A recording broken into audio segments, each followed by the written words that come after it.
지난번에 그 산제사로 드리신 예수님, 또 산제사로 드려진 바울의 삶을 저희가 보았었어요. 그래서 바울의 삶이 어떻게 산제물로, 이방 선교를 위한 제물로 드려지나, 하나님께서 바울을 모태, 어머니의 모태 전부터 예정하시고 이방 사도로서 쓰실 준비를 하시죠. 그런데 그렇게 부름을 받았던 사울이지만 크게 보면 33년 동안 계속해서 훈련을 받은 모습이다고 말씀을 드렸었어요. 오늘 그 부분에 대해서 계속 말씀을 보도록 하겠습니다.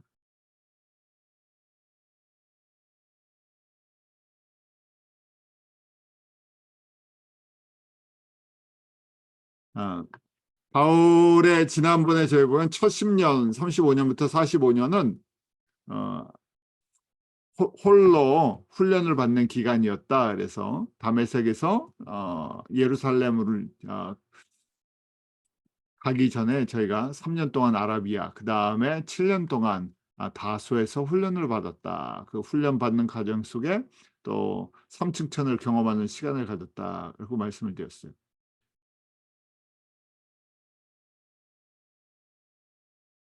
그리고 나서 46년부터 57년 1차, 2차, 3차 선교 여행을 하면서 또 그 선교 여행 사역을 하면서 이방 사역을 하면서 또 훈련을 받는 시간들을 가졌다고 말씀을 드렸었죠. 저희가 그래서 구체적으로 하나씩 한번 보도록 하겠습니다. 어떻게 보면 사역은 계속적인 훈련의 연속성이다고 볼 수 있어요.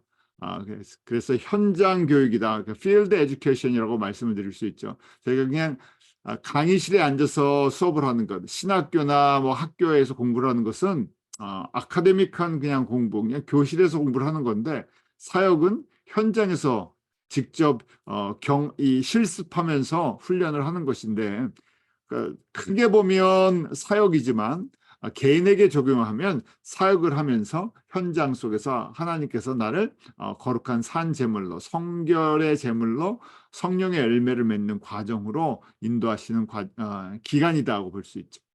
바울이 3년 동안 첫 사울이었죠. 예수님을 믿고 다메섹에서 3년 동안 완전히 격리된 시간을 갖죠. 그 다메섹에서 도망을 친 다음에 3년 동안 아라비아에 있을 때 완전히 홀로 된 상태에서 모든 사람에게 버림을 받는 그런 외로움의 시간들을 갖게 되죠.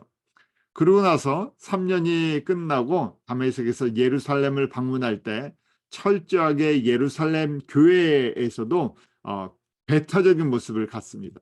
갈라디아서 1장 18절을 보면 3년 후에 베드로를 신방하려고 예루살렘에 올라갔을 때 만나주지 않았죠. 그래서 바나바의 도움을 통해서 베드로와 야고보를 만나는 그런 시간들을 가졌습니다. 그때 하나님께서 바나바의 만남을 통해서 앞으로 함께 동역할 수 있는 또 이런 관계를 맺도록 인도해 주시죠.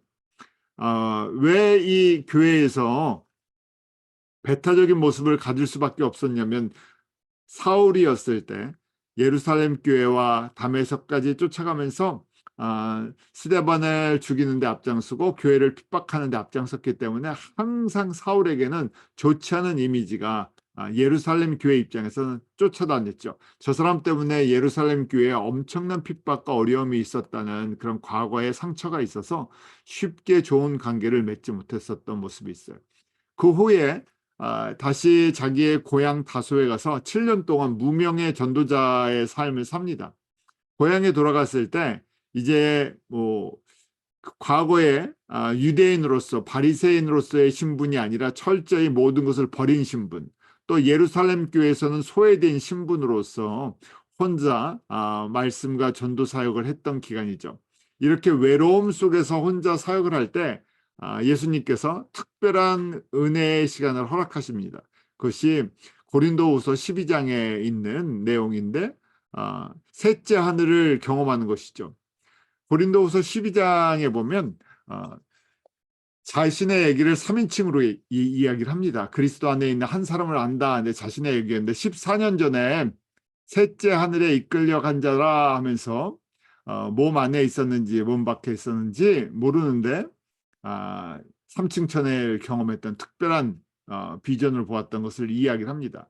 14년 전이라고 이야기를 하기 때문에 고린도 전후서를 기록할 때 주후 55년으로 보거든요. 3차 선교 여행 때 고린도 후서를 전후서를 기록할 때 에베소에서 55년이니까 14년을 빼니까 14년 전이라고 하니까 55년에서 14년을 빼니까 41년. 자, 41년이면 바울이 다소에 있을 때, 다소에서 훈련 받을 때 예수님께서 그 여러 가지 어려운 훈련 속에서 이런 은혜를 베풀어 주셔서 특별한 시간들을 허락해 주셨다는 것을 보게 돼요. 그래서 하나님께서 고난과 시련이라는 것을 통해서 이 연단을 하시고 믿음을 만들어 나가시는데 또 그러면서도 한쪽에서는 특별한 은혜를 베풀어 주셔서 그 믿음에 대한 소망을 더 크게 가질 수 있고 또 오랫동안 겸손히 인내할 수 있는 은혜를 베풀어 주시죠. 그래서 이 양면성이 있는 것을 보게 돼요. 계속된 고난만 있는 것이 아니라 그 안엔 또 하나님의 특별한 은혜가 흐른다는 거예요. 자, 이렇게 바울이 10년에 진짜 예수님과 1대1 훈련을 받죠. 그러고 나서 저희가 잘 아는 것처럼 이제 안디옥교에서 1년 교육 목사로 사역을 한 후에 40년 드디어 파송이 됩니다. 바나바와 함께 1차 선교여행 안디옥교에서 처음으로 이방 선교사로 파송을 받죠. 파송을 받지만 바로 얼마 되지 않아서 마가와의 갈등이 생깁니다. 마가가 너무 힘들었는지 조금 있다가 떠나버렸어요. 사역지를 떠나버렸어요. 자, 그래서 저희가 이해할 수 있습니다. 선교 사역을 하다 보면 우리가 일상적으로 겪는 생활이 아니기 때문에 여러 가지 도전이 있기 때문에 아직 그 믿음의 훈련과 연단이 바울이나 바나바처럼 되지 않았을 때 마가도 나중에는 순교자의 반열에 오르지만 바로 1차 선교 여행 당시에는 그 어려움을 감당하지 못하고 또 그 안에 무슨 내부적인 문제가 있었는지 저희도 잘 모르죠. 그래서 떠나버립니다. 후에는 이 마가와 바울의 관계가 완전히 회복이 됐죠. 자, 1차 선교 여행을 마치고 돌아와서 49년에 예루살렘 총회가 있었고 예루살렘 총회 후에 갈라디아서를 기록했다고 봅니다. 그래서 바울의 첫 번째 서신서는 갈라디아서라고 보는 그런 신학자들이 많아요. 그래서 총회 후에 갈라디아서를 썼다고 봤을 때 전체적으로 이 내용의 흐름이 잘 맞습니다. 갈라디아서는 지금 바울이 49년에 기록을 했다고 보면 아직 인격적으로 그렇게 깊게 다듬어지지 않은 은혜 받고 10년 동안 혼자 훈련 받은 다음에 여러 가지 바울도 아직도 쓴뿌리가 남아있고 또 복음에 대한 선교에 대한 큰 사명도 있고 열정적이고 저희가 그래서 사역 중심, 태스크 오리엔티드라고 얘기하는데 철저하게 사역 중심인 그때 기록한 내용이에요. 그래서 이 갈라디아서는 좀 내용이 거친 것처럼 보입니다. 표현이 좀 강해요. 좀 다듬어지지 않은 표현들이 그대로 있는 것들을 보게 됩니다. 갈라디아서 2장 6절을 보면 유명하다는 이들 중에 하면서 예루살렘에 있는 교회 지도자들에 대한 조금 비판적인 시각을 갖고 있어요. 그래서 표현을 쓸 때도 유명하다. 나는 무명한데 그냥 너희는 유명하지. 유명한데 뭐가 유명하다고 하면서 그 유명한 사람들이 외식하는 위선적인 모습을 갖고 있다. 그래서 좀 공격적인 그 비판적인 성향의 글들을 씁니다. 그래서 그 2장 7절 내가 무할레자에게 복음 전을 맡기를 베드로가 할레자에게 맡은 것 같이 한 것을 보고 하면서 베드로가 예루살렘에 와서 이 유대인 성도들이랑 밥을 먹다가 그 이민자 또 그 헬라파 성도들이랑 밥을 먹다가 예루살렘 출신 교인들이 이걸 보고 아니 어떻게 무할례자들이랑 밥을 먹습니까 하는 이런 소리를 듣고 떠나버리는 이 모습을 보면서 이 사람을 인식하고 의식하고 할례자 무할례자에 대한 그 예루살렘 교회의 그런 눈치를 보는 베드로를 보면서 공격을 했었죠. 그래서 지금 갈라디아서에 보면 베드로에 대해서 또 거기에 영향을 받았던 바나바에 대한 조금 비판적인 시각을 갖고 있어요. 자, 그러고 나서 바나바와 갈등이 있습니다. 2차 선교 여행 때 우리 사도행전 공부했었죠. 50년에서 52년 할 때 바나바와의 갈등인데 그 표면적인 이유는 마가를 데리고 갈 거냐 데리고 가지 않을 거냐 하는 이유 때문에 갈등을 갖고 각자 떠납니다. 각자 떠났지만 또 그 가운데서 성령님께서 마게도냐 한성을 보여주셔서 이제 사역이 소아시아라는 터키 중심이 아니라 그리스 지역으로 옮겨야 하는 것을 가르쳐 주시고 이제 그리스 지역으로 옮겨가서 유럽의 교회들을 개척하기 시작하죠. 그리고 3차 선교여행은 53년부터 57년인데 우리가 잘 아는 것처럼 에베소에서 두란노 사역을 합니다. 두란노 사역을 할 때 바울이 2차 선교여행 때 세운 고린도 교회에 대한 여러 가지 내용들이 교회 소식들이 왔어요. 그래서 55년에 고린도 전후서를 기록합니다. 무슨 얘기냐면 교회에 문제가 너무 많았어요. 저희가 고린도 교회가 2차 선교여행이니까 51년에 개척됐다고 보죠. 51년에 개척을 됐는데 한 4년이 지났는데 이 교회에 대한 여러 가지 갈등이 있었고 분파들이 있었고 그중에 교회를 개척했던 또 말씀을 가르쳤던 바울에 대한 도전과 오해가 굉장히 많았어요. 그래서 바울이 고린도 전후서를 기록하면서 그 고린도 교회의 하나님의 말씀으로 다시 새로워지기를 권면하죠. 바울이 그러니까 이렇게 지금 3차 선교여행을 할 때 3차 선교여행이 맞춰가는데도 사역을 하면서 핍박이 항상 있었어요. 그 핍박은 이방인들이 예수님을 안 믿는 사람들이 가하는 핍박도 있지만 또 크게 보면 교회 내에서 오는 핍박도 있었어요. 그래서 예루살렘의 율법적인 사람들이 어려움을 주는 경우도 있었고 믿음이 약한 사람들이 바울에 대해서 나쁜 이야기를 하면서 바울을 계속 어렵게 하는 경우도 있었죠. 바울이 또 그것뿐만이 아니라 복음을 전하면서 수없는 어려움을 겪습니다. 파손이 되기도 하고 감옥에 갇히기도 하고 매도 맞기도 하고 죽을 고비를 수없이 넘기죠. 그 이야기를 고린도후서 11장에 저희가 잘 기록하는 내용들을 보게 돼요. 자, 그러고 나서 이제 3차 선교여행이 끝나갈 때 저희가 로마서를 고린도에서 기록하게 됩니다.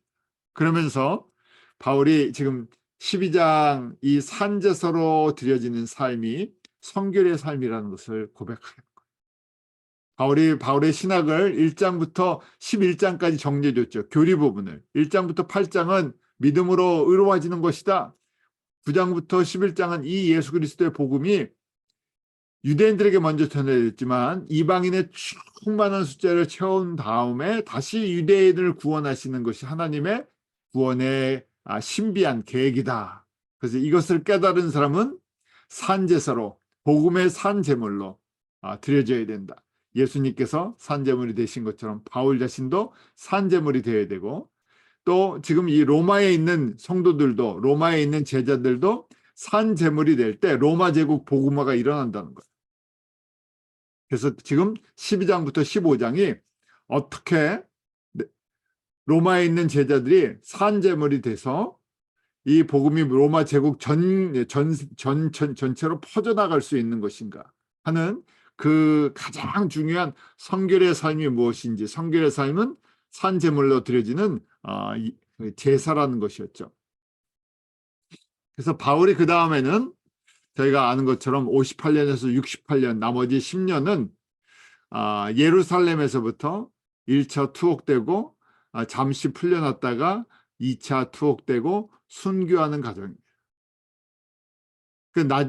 나머지 10년은 더 어떻게 보면 더 험한, 더 어려운 환란의 시간이에요.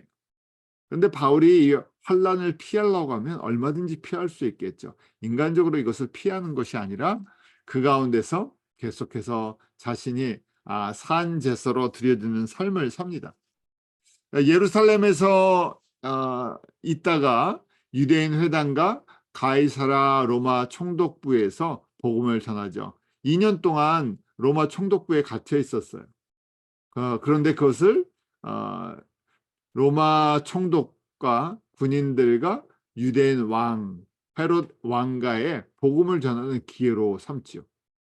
그리고 나서 1차 투옥, 우리가 2년 동안 1차 투옥 60년에서 62년 가택연금이라고 하죠. 거기서 옥중서신인 에베소서, 빌립보서, 골로새서, 빌레몬서를 기록합니다. 어떻게 보면 지금 3차 선교여행이 끝나갈 때부터 1차 투옥, 2차 투옥 될 때까지 중요한 서신서를 다 기록해요. 그러니까 사람의 생각은 이 활동을 더 많이 하고 더 많이 뛰고 해야 하는, 교회를 더 개축하고 해야 되는데 그것이 아니라 하나님의 계획은 이렇게 서신서를 통해서 신약 성경을 기록하게 하고 서신서를 통해서 2000년 교회 역사에 모든 교회들에게, 모든 그리스도인들에게 하나님의 뜻이 또 산 제물로 드려지는 삶이 무엇인가를 서신서를 통해서 남겨줍니다. 어떻게 보면 지금 3차 선교 여행부터 마지막 순교하기 전까지의 대부분의 서신서의 주제는 똑같은 주제예요. 우리 로마서를 57년에 기록했잖아요. 57년에 기록하면서 적용 부분이 산 제물로 드려지는 삶이 무엇인가, 성결의 삶이 무엇인가, 왜 우리가 성결의 삶을 살아야 하는 건가 하는 것이 12장부터 16장까지 내용이잖아요. 그것이 사실은 나머지 서신서의 내용이에요. 그래서 제가 그런 표현을 썼는데, 서신서는 그냥 주일만 참여하는, 주일만 예배를 드리는 일반 성도들에게는 참 어려운 것이다, 이해하기. 왜냐하면 그 말씀이 일반 성도들이 찾는 말씀이 아니에요. 왜냐하면 로마서 지금 12장부터 16장까지의 내용을 조금씩 나눠서 더 구체적으로 표현해 주는 것이기 때문에 어떻게 보면 로마서의 요약본들, 또 아니면 더 깊은 내용의 부분들이 서신서의 내용들이에요. 그래서 일반 성도들이 이걸 듣고 소화하기가 쉽지가 않죠. 에베소서도 산제물이 되라 하는 것 대신에 성결의 삶을 살아라 하는 것 대신에 표현을 갖다가 보면 에베소서 4장 22절부터 24절에 보면 구습을 쫓는 옛사람을 벗어버리고 심령으로 새롭게 되어 하나님을 따라 의와 진리와 거룩함으로 지으신 새 사람을 입어라. 옛 욕심, 쓴뿌리의 옷을 벗고 새롭게 돼서 성령을 따라 우리에게 주시는 거룩함으로 옷을 입어야 된다 하고 이야기를 해주는 거죠. 그래서 조금 표현은 다르지만 결국 로마서 8장의 사람이 되어야 되는 것을 이런 식으로 표현해 줬어요. 왜냐하면 결국 우리도 성결의 삶으로서 성령의 열매를 맺고 산 제물로 드려지는, 복음을 위한 산 제물이 되어야 되기 때문에 그렇죠. 또 빌립보서 2장 20절에는 마음을 같이하여 한 마음을 품으라 했죠. 왜냐하면 사람들이 한 마음을 품지를 못하죠. 각자 생각이 달라요. 교회가 크면 클수록, 사람이 많이 모이면 모일수록 생각들이 다 달라집니다. 그래서 저희가 이제 선교지를 다녀도 그렇잖아요. 저 큰 교회가 한 마음을 갖고 한 믿음으로 하면 엄청난 일을 할 수 있을 텐데, 그런데 막상 가면 그렇게 하지 못해요.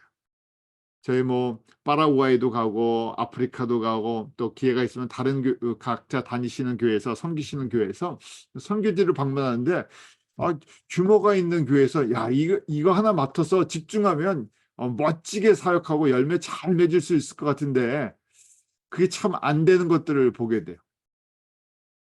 그러면서 이 한마음, 그냥 저희가 하나 됩시다, 하나 됩시다. 사람은 하나가 안 되죠. 각자 이해관계가 있고 각자의 가치관이 있어요. 하나가 되려면 같은 믿음을 가져야 돼요. 같은 믿음을 갖는다는 것, 같은 말씀 속에서 은혜를 받아야 돼요. 바울이 서신서를 기록하는 것도 같은 마음을 같이하여 같은 사랑을 가지고 뜻을 합하여 한 마음 품어. 어떻게 이렇게 됩니까? 예수 그리스도의 마음을 품으라는 얘기였어요. 빌립보서는 그런 거였죠. 빌립보서는 예수 그리스도의 마음을 품어라. 천지를 지으신 창조주 하나님께서 죄인의 몸으로 오셔서 죽기까지 순종하시는 내용이 바로 예수 그리스도의 모습이에요. 그래서 바울도 나도 그것을 쫓아간다. 너희도 그것을 쫓아가야 된다. 그 같은 목표를 보고 달려가는 그것이 방향도 믿음도 뜻도 같이 하는 사람들이죠. 그러니까 바울이 빌립보서 3장 14절에 표대를 향하여 그리스도 예수 안에서 하나님의 위에서 부르신 부름의 상을 위해 쫓아간다 하고 고백을 하는 거예요. 그래서 빌립보서는 빌립보 교회가 바울의 굉장히 중요한 선교 사역의 후원자들이었죠. 그런데도 그 안에 참 아름다운 교회지만 그 안에 이런 조그만 문제들이 있을 때 나도 이렇게 달려가는데 그냥 달려가는 것이 아니라 예수님이 달려가신 그 길을 바라보면서 예수님이 우리를 부르신 그 부름의 상을 향해서 뛴다는 거예요. 같이 뛰는 거죠. 사역은 여러 가지를 할 수가 있어요. 저희가 선교 사역은 정말 여러 가지 사역들이 있죠. 근데 목적은 같아야 되고요. 방향도 같아야 돼요. 다양성은 있지만 왜 이것을 하는지, 그다음에 어떤 열매를 맺어야 되는지, 그다음에 무엇을 바라보고 달려가는지 바울은 그렇게 함께 뛰기를 원했죠. 그래서 같이 뛰는 사람들 2장 4절에 보면 자기 일을 돌아볼 뿐더러 각각 다른 사람의 일을 돌아보아 나의 기쁨을 충만케 하라. 그래서 서로 돌아보아 같이 뛰는 거고 같이 끝까지 그 하나님의 영광을 위해서 달려가는 한 몸이라는 것을 인식하게 되죠. 바울이 순교 직전에 그 사랑하는 아들 영적 아들인 디모데에게 편지를 써줍니다. 그것이 이제 디모데 전 후서인데 어떻게 보면 유언과 같은 거예요. 그래서 여러분들이 디모데 전후서를 볼 때는 바울 사도의 개인적인 간곡함이 있어요. 왜냐하면 디모데에게 주는 우리 목회 서신이라고 하는데 디모데에게 주는 아버지의 마음이 이 안에 들어있어요. 그러면서 이런 얘기를 디모데후서 4장에 합니다. 때가 이르리니 사람이 바른 교훈을 받지 아니하며 귀가 가려서 자기의 사욕을 좇을 스승을 많이 두고 주님 오실 때가 가까우면 예언적인 거예요. 주님 오실 때가 되면 사람들이 바른 교훈, 하나님의 진리의 말씀, 예수님의 진리의 말씀을 듣는 것보다 귀가 가렵다 그러죠. 각자 내 가려운 귀를 긁어주는 메시지를 좋아한다는 거예요. 그래서 사역을 좇을 스승을 많이 둔다. 오늘날 우리 선생님들이 너무 많아요. 각자 좋아하는 선생님들이 많은데 우리 유튜브 안에 선생님들이 워낙 많아갖고 돈도 안 받으시잖아요. 그분들이 돈도 안 받고 우리의 각자의 간지러운 귀를 잘 긁어주세요. 그래서 골라 듣다 보면 거기에 쭉 빠져나가죠. 바울이 그런 걸 한번 성령 안에서 아마 이런 모습을 한번 저희들에게 보여주시는 것 같아요. 또 그 귀를 진리에서 돌이켜 허탄한 이야기를 좇는다. 허탄한 이야기가 무슨 얘기겠습니까? 이 땅에 대한 얘기예요. 이 땅에 이제 썩어질 얘기. 그 당시에는 필요한 얘기지만 영적으로 영원한 세계로 봤을 때는 의미가 없는 얘기인데 사람들이 그걸 이렇게 좋아해요. 뭐 그런 얘기 많죠. 그러나 너는 모든 일에 근신하여 고난을 받으며 전도인의 일을 하며 내 직무를 다하라 하면서 달려갈 길을 계속 달려가야 한다는 거예요. 우리가 받은 사명, 복음의 사명을 행해서 달려갈 길을 다 해야 되는데 바울이 마지막 4장 6절에 이렇게 얘기하죠. 관제와 같이 벌써 내가 부음이 되고 나의 떠날 기약이 가까웠다. 그래서 지금 드링킹 오퍼링이라고 돼 있죠. 보면 내가 지금 그 관제라는 건데 드링킹 오퍼링은 그 자체로는 혼자 드려지는 제물이 아니에요. 드링킹이라는 건 그러니까 붓는 거예요. 저희가 제물에다가 뭐 포도주를 붓듯이 나는 제물이 더 제물되도록 더 제물이 온전히 주님 앞에서 향내 나는 제물이 되도록 나는 그렇게 그 부어지는 그런 드링킹 오퍼링이라는 거예요. 그래서 내가 다 부어지고 이제 이 땅에서 떠나야 할 거다 하고 이야기를 하죠. 그러면서 마지막으로 디모데에게 도전을 줍니다. 이것은 또 저희들에게 주는 도전이죠. 선한 싸움을 싸우고 나의 달려갈 길을 마치고 믿음을 지켰으니 이제 자신의 삶이 이 땅의 삶이 끝났다는 걸 알고 있었어요. 그래서 선한 싸움이라고 돼 있죠. good fight인데 선한 싸움을 내가 지금 계속 싸워왔다는 거예요. 그리고 이제 믿음의 경주를 이제 거의 다 마쳐왔다는 거예요. 그런데 끝까지 내가 예수 그리스도 안에 그 예수님에 대한 믿음과 말씀에 대한 약속들을 믿으면서 이렇게 싸워왔다는 거예요. 이런 사람들에게 주시는 약속이 있는데 의의 면류관이 있다는 거예요. 그리고 바울만 받는 것이 아니라 예수님이 다시 오심을 사모하면서 새하늘과 새 땅의 소망을 가지고 이 선한 싸움을 믿음을 지키는 사람들, 이 사람들 같이 의의 면류관을 받는다. 저희가 바울이 디모데에게 마지막으로 남겨준 이 서신서는 정말 어떻게 보면 저와 여러분들에게 바울이 개인적으로 남겨주는 그런 서신서가 될 수 있겠죠. 그래서 저희가 이 서신서를 여러분들이 또 읽고 묵상하면서 성령님께서 바울을 통해서 나에게 주는 메시지다. 특별히 나를 사랑해서 가장 소중한 메시지로 나에게 주는 거다. 하고 한번 한 주간 또 묵상하시면서 우리가 세상의 허탄한 또 나의 귀를 긁어주는 그 메시지가 아니라 정말 우리의 심령을 새롭게 하는 우리의 심령이 새로워져서 우리의 눈이 이 땅의 것만을 보는 것이 아니라 하나님의 나라를 온전히 볼 수 있는 믿음의 눈을 더 환하게 뜰 수 있는 그런 은혜가 임하기를 사모하며 기도하시기 바랍니다. 기도하겠습니다. 하나님 참 감사합니다. 이 저녁 저희들 함께 믿음으로 말씀을 듣고 나누게 하시고 또 그 믿음을 가지고 저희가 선교지들 사랑하는 교회들 형제 자매들을 섬기게 해주심을 감사합니다. 우리가 같은 마음으로 같은 믿음으로 예수 그리스도를 섬기게 하여 주시옵소서. 다시 오실 예수 그리스도를 바라보며 이 예수 그리스도의 복음이 모든 민족 가운데 증거되는 그날을 저희가 사모합니다. 다시 오실 예수 그리스도 앞에 서야 할 때를 저희가 바라봅니다. 그때까지 저희들 신실하게 바울이 저희들에게 도전을 준 것처럼 우리의 선한 싸움을 싸우게 하시고 믿음을 지키고 주님 다시 오실 때 주님 앞에 참 잘했다 칭찬받는 지혜롭고 충성스러운 종으로 서게 하여 주시옵소서. 감사함이 예수님 이름으로 기도하옵나이다. 아멘.